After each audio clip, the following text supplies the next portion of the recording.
Who are the scariest types of people? People who have nothing to lose.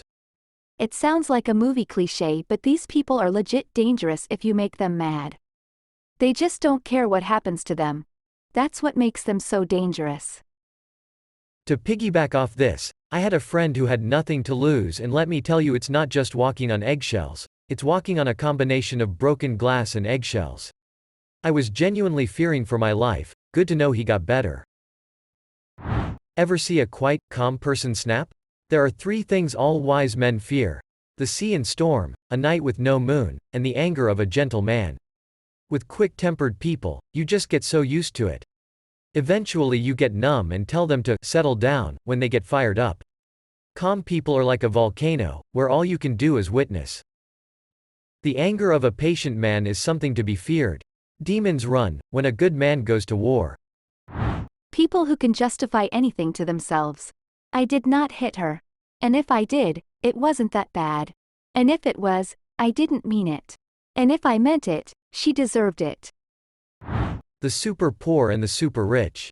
The rules don't apply to them, but for different reasons. People who lack critical thinking skills and can't possibly fathom that there might be another way of seeing things. Or understand it's okay to disagree. Politics are a good example of this. But similarly, people who think they're thinking critically just because their views are unique, or different, but still aren't taking into consideration any other view. Sociopaths. Terrifying people. Absolutely nothing is off the table when it comes to themselves. Didn't realize my best friend wasn't a friend at all but a raging sociopath. Nothing worse than realizing someone you thought was a friend is actually a walking ticking box exercise for sociopathic behavior. I know a guy who's a legitimate sociopath. Doesn't give a f**k about anyone. He has friends per se, but they're more just people he keeps around because they benefit him in some way or another. Easily convinced he'd watch someone die without helping if he didn't see himself getting anything out of it. It's actually a trip spending time with him, listening to him talk and seeing how he acts around people. He kinda reminds me of Christian Bale's character from American Psycho. Tall, handsome as f**k, pulls girls like crazy, but he could kill someone if he needed to and not bat an eye.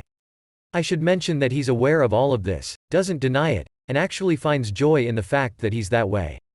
People are drawn to him because of his charisma but don't hang around once they actually get to know him. He couldn't care less. I only met him through a buddy that grew up with him, who no longer hangs out with him either. Hilariously enough, he's in sales and is amazing at it. Functional psychopath. They're everywhere in the business world. A homeless person told me his philosophy on life is that, the world has hurt me so much, any act one do is justified because I'm such a victim. Paraphrased, he was rambling, but I repeated this back to him and he agreed. It was one of the saddest and scariest things I ever heard. He just has no love left for humanity whatsoever. And I've recognized that thought pattern in myself as well. It's the logical foundation for revenge. I feel like you wronged me, so I'm going to do whatever I want to you and call it justice because I view myself as a victim. And then proceeding to play judge, jury, and executioner. The homeless person just applied it to the whole world. Now when I recognize this thought pattern, I do my best to snuff it out because it's evil and childish. Hurt people hurt people. Hurt people, and abusers' abuse don't excuse. It's one of the things I really need to latch onto these days. Your trauma's not your fault, but it's your responsibility. I see too many people who want to excuse their horrible actions with being traumatized. No, if your trauma makes you a bad person, you need therapy to manage it. Self-described victimization is a wildly destructive mindset, and frighteningly present and undiscussed. Please hug your children, and tell your friends that you love them. The scariest kind of person would be someone who manipulates, and lies like it were normal because they'll easily get you to do things and make you think it was your idea. My ex-boyfriend was probably the most skilled liar I've ever seen. I had seen him countless times straight up lie to people to their faces without missing a beat. It was unnerving how easily he could lie at the drop of a hat and actually make it sound like the truth. It was both impressive and terrifying. Even years after breaking up, I'd always wondered how many lies he told me without me even knowing. I had a friend, coworker like that. He seemed very earnest and honest, and then one day he lied to me about something big and I knew it was a lie. Had I not known for sure he was full of there's no way I would have pegged it even as suspicious. Completely removed my truth bias for him, and once I began viewing interactions with him with that light, he was a bit easier to predict. I've known two pathological liars, but not necessarily manipulative people, and heard about another one.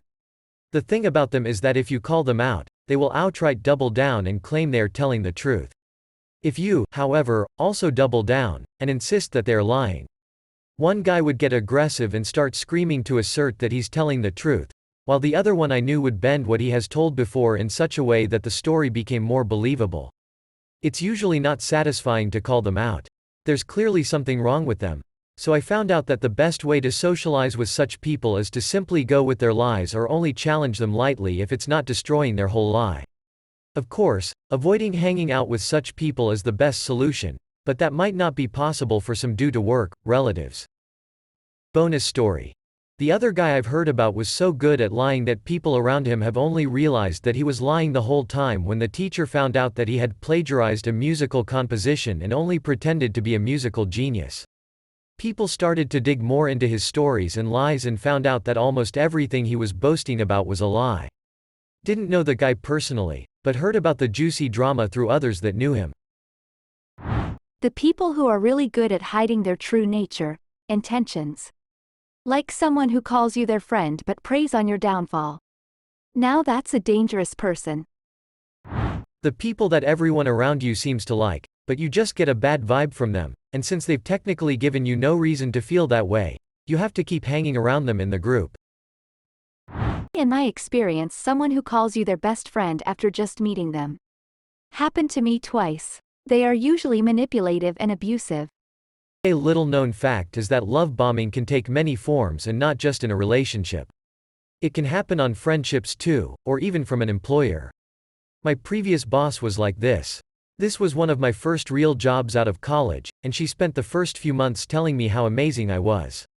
She would pay for me to fly around the country to go on super high-level business trips and even meet congressmen. Then of course, like a switch, the gaslighting and manipulation came. Suddenly everything I did at my work was wrong and I was a terrible employee who would have been fired if I had been working for anyone else. I figured out her ruse pretty quickly. This wasn't my first rodeo when it came to people like this. But I had been trained to look out for it more in partners or friends, not an employer. Wow, this is exactly what happened to me at a previous job. For months and months I was the golden child, and was admittedly getting all sorts of special treatment and praise from the owner. Then after some time it suddenly flipped and I was the worst of the worst. He was basically doing me a favor allowing me, such a difficult, useless person to work there.